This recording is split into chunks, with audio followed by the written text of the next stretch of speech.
est là pour raconter notre histoire, notre exploitation, nous se présenter. Donc ils mettent un visage sur un produit final, ce qui n'est pas toujours le cas avec d'autres marques.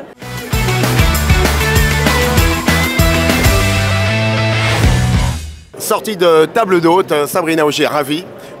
Au cœur du Lot-et-Garonne, on a parlé noisettes forcément, on a parlé pâte à tartiner. C'est important finalement de communier autour finalement de ces produits, expliquer son agriculture au public. Ça fait sens? Ah oui, ça fait complètement sens. En fait, c'est vrai qu'on n'a pas l'opportunité de rencontrer forcément les gens tout le temps. Même si nous, on fait de la vente directe, on passe par des magasins, donc on ne rencontre pas le client final systématiquement, sauf quand on fait en fait des dégustations, des choses comme ça. Donc là, c'est sympa, et puis différents horizons, des enfants, des plus âgés, des plus jeunes. Et c'est vrai qu'ils posent des questions et c'est sympa de pouvoir... On arrive à interpeller le public, on l'a vu sur le goût. Et c'est vrai que le goût est plus qu'un langage, il n'y a pas de mots, c'est de l'émotion.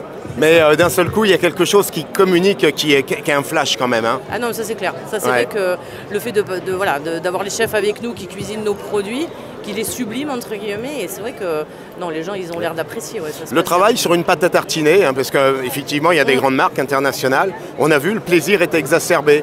On avait une autre histoire qui se passait dans les papilles finalement de nos juniors et de leurs parents. Peut-être parce que aussi nous on est là pour raconter notre histoire, notre exploitation, nous se présenter. Donc ils mettent un visage sur un produit final, ce qui n'est pas toujours le cas avec d'autres marques. Un visage, du goût aussi, je l'évoquais parce que... Après c'est vrai que nous, étant producteurs de noisettes, on a voulu mettre en avant la noisette, donc c'est vraiment ce qui ressort dans cette pâte à tartiner, et je crois que c'est ce qui leur a plu en fait. Hein. Cette transparence, Nicolas, elle est importante. Nicolas Rota, tu es chef Eurotoc. Il y a eu un travail qui a été fait, alors forcément la pâte à tartiner, on l'a goûtée, mais tu as su incorporer de la noisette là où on ne l'attendait pas.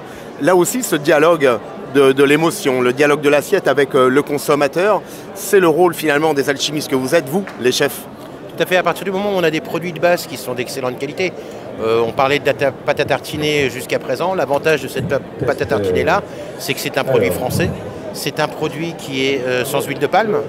À l'heure actuelle, la majorité des producteurs de pâte à tartiner mettent de l'huile de palme, ce qui n'est pas forcément bon pour nos enfants.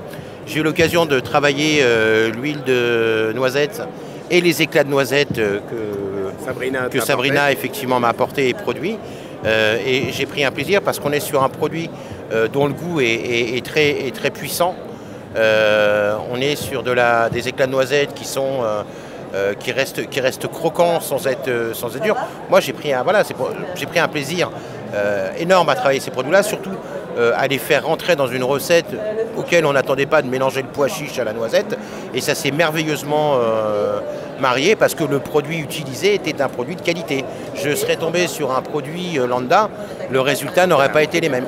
Sabrina, on peut parler aux consommateurs d'un prix au kilo consommé. Ça fait sens parce que trop souvent, on vient mettre face au goût, face à l'émotion, un prix qui n'est pas forcément le bon prix. Parce que Nicolas l'évoquait, on met peu, mais on met juste et il y a la puissance du goût. C'est ça aussi qui fait sens. Ah oui, ça fait sens aux gens.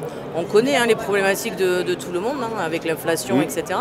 Mais nous, c'est vrai qu'on arrive, on essaie en tous les cas, sur notre produit final, de sortir une marge pour nous, parce que c'est pour rémunérer notre travail, et quelque chose qui reste quand même abordable aux consommateurs, effectivement. Donc on peut dire, pour conclure, vaut mieux acheter plus cher du mieux, parce que c'est bien pour tout le monde. Oui, c'est bien pour tout le monde, oui, tout à fait. Et puis au final, je pense qu'on en utilise beaucoup moins. Moi j'ai vu sur une recette à peu près équivalente utiliser 2 ou 3 fois plus d'huile. Donc c'est pas forcément bon parce qu'on charge le produit en gras. Maintenant, je dirais une cuillère à soupe de l'huile de Sabrina est nettement en saveur et nettement plus prononcée que certaines huiles qu'on trouve dans le commerce. Donc voilà, donc effectivement le coût est peut-être plus important d'un côté, mais de l'autre côté la quantité utilisée est moindre, donc je pense que ça coûte moins cher d'acheter un produit de qualité plutôt que d'acheter un produit en voyant le prix au départ.